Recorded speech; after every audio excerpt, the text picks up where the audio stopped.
La modification de la structure du tendon par des contraintes physiques s'appelle la mécanotransduction.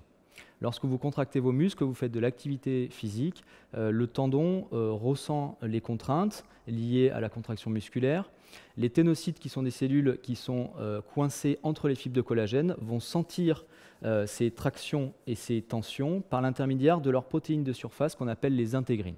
Ces intégrines transmettent ce signal mécanique par le cytosquelette vers le noyau de la cellule, et ce signal mécanique va se transformer en cascade de réactions chimiques, de synthèse de protéines, du collagène et de la matrice extracellulaire, et qui permettent de renouveler le tendon et de permettre de créer du collagène et de la matrice tendineuse. Si l'on regarde une courbe de tension-déformation du tendon, on voit que dans une zone qui est en dessous de 1% de la déformation du tendon, on est dans une zone qui n'est pas bonne, la mécanotransduction n'est pas bonne et le tendon est souvent pas assez rigide et un petit peu trop faible.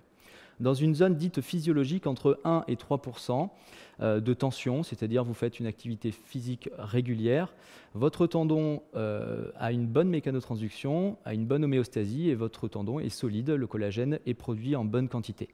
Si vous dépassez 3% jusqu'à 8%, il s'agit de la zone de l'hypersollicitation. C'est là où vous allez commencer à faire des tendinopathies, des ruptures de quelques fibres. Au-dessus de 8%, il y a une rupture complète du tendon.